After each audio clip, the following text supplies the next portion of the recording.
Hello, good morning student. जय Hind everyone. कैसे हैं आप सब? तो आज का जो हिंदी पार्ट थर्ड का जो टॉपिक है वो है दीर्घ-उत्तरीय प्रश्न। सभी स्टूडेंट अपनी बुक और अपनी कॉपी ओपन कर लेंगे और ये जो क्वेश्चन है आपको फेयर पे करना है, ठीक है। तो दीर्घ-उत्तरीय प्रश्न में जो पहला क्वेश्चन इसका है वो है, कवि ने सर्वप्रथम किनकी जय बोलने के लिए कहा है और क्यों? ठीक है। उसके बाद दूसरा जो क्वेश्चन है, कविता में गर्दन का मूल से क्या अभिप्राय है। तीसरा क्वेश्चन है, कब जल जल कर बुझ गए से क्या कहना चाहता है। और जो फोर्थ क्वेश्चन है वो है, सूर्य और चंद्रमा किनकी महिमा के साक्षी हैं। तो चलिएगा इनका आंसर देख लेते हैं। सभी स्टूडेंट को अपनी कॉपी ओपन कर लीजिएगा और इसका स्क्रीनशॉट ले लीजिएगा, ताकि आपको थोड़ा लिखने में प्रॉब्लम नहीं आएगी, ठीक है। तो पहला क्वेश्चन देखिएगा क्या था, कवि ने सर्वप्रथम किनकी जय बोलने के लिए कहा है और क्यों। तो इसका जो आंसर है वो देख लीजिएगा। कवि ने सर्वप्रथम वीर शहीदों की जय बोलने के लिए कहा है क्योंकि उन्होंने देश के प्रति अपनी हड्डियों को जलाया है और लोगों के हृदय में जो क्रांति की एक चिंगारी जो है उसको जागृत किया है।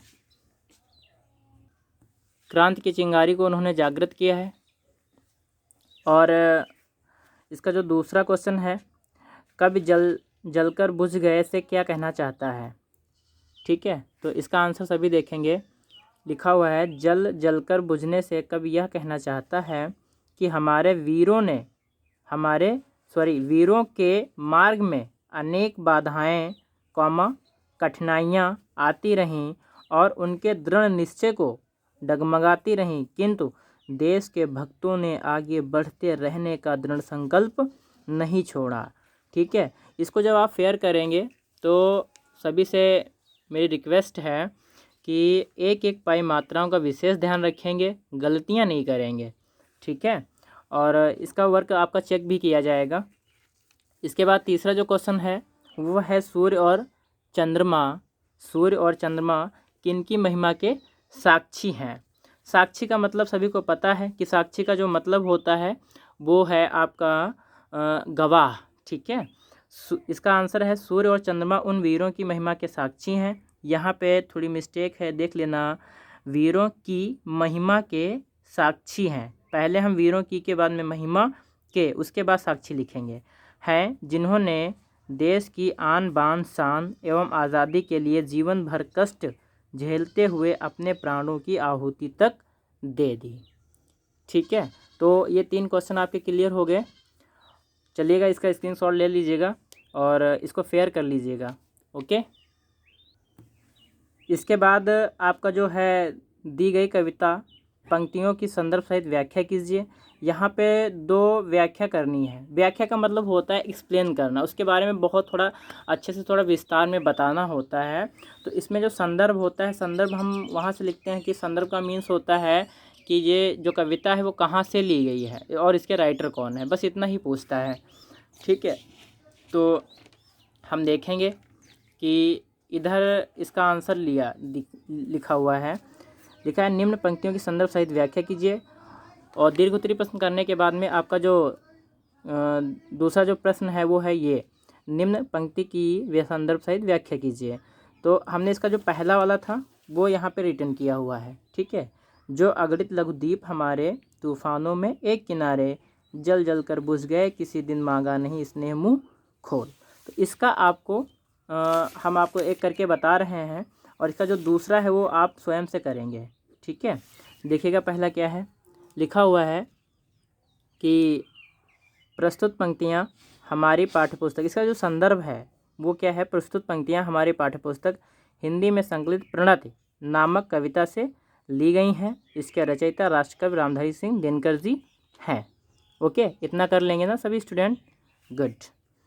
व्याख्या, इन पंक्तियों में कवि ने वीरों की वीरता और बलिदान के बारे में बताते हुए कहा है कि हमारे वीर शहीदों ने अपनी वीरता कौशल को इस प्रकार दिखाया है जैसे आंधियों में भी कोई दीप जलता रहा हो। वीरों ने देश प्रेम के लिए अपने प्राणों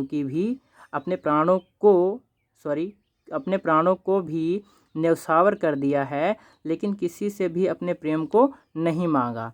यहाँ पे लिखा हुआ है ना, नहीं स्नेह मुँह खोल, नहीं किसी दिन मांगा नहीं।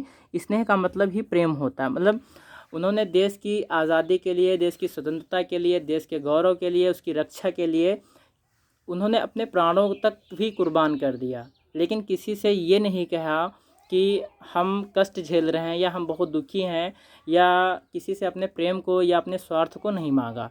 सिर्फ उन्होंने देश की रक्षा के लिए बहुत ही कठिन संघर्ष किया, और तब जाकर के आज हम आज़ाद हैं, और उन्हीं की बदौलत हम आज देश में सर उठा करके चल पा रहे हैं। ठीक है, तो इसका जो होमवर्क है वो है आपका prepare for test with honesty. आपको बहुत ही पूर्ण ईमानदारी के साथ में इसका टेस्ट देना है, और कल जो है आपका जो टॉपिक रहेगा वो टेस्ट का रहेगा।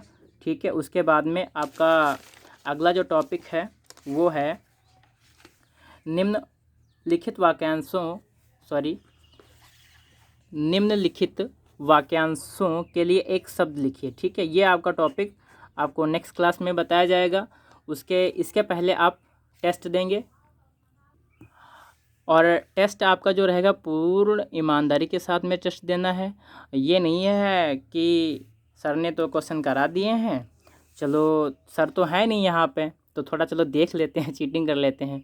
नहीं, ऐसा नहीं करेंगे। ठीक है, सभी गुड स्टूडेंट हैं, गुड बॉय हैं, चीटिंग नहीं करेंगे। यदि आप चीटिंग करोगे तो हमें पता चल जाएगा, और पता चल जाएगा तो फिर हम आपके घर आएंगे।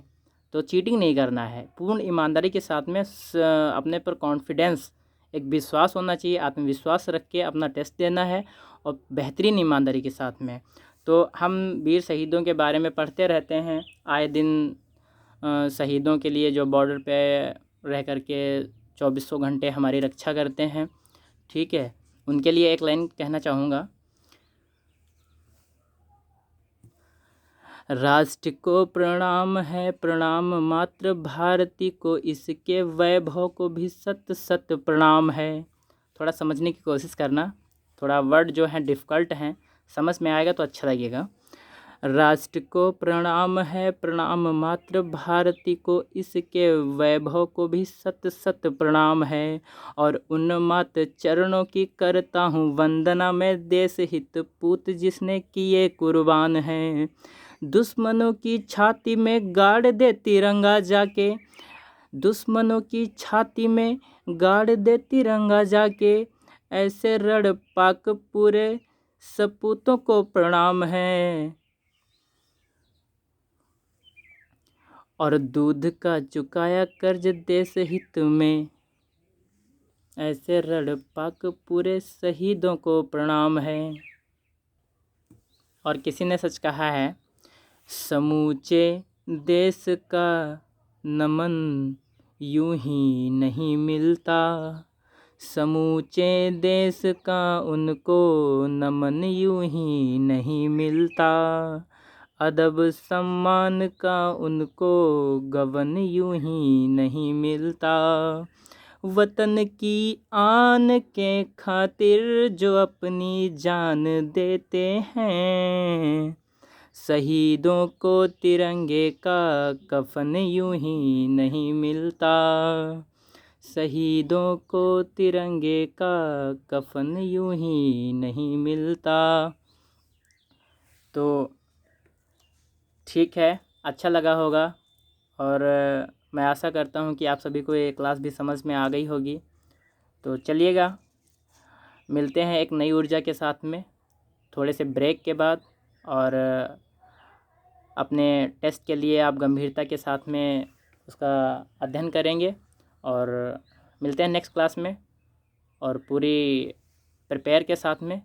ठीक है, तब तक के लिए सभी को जय हिंद, सलाम, नमस्ते, आदाब।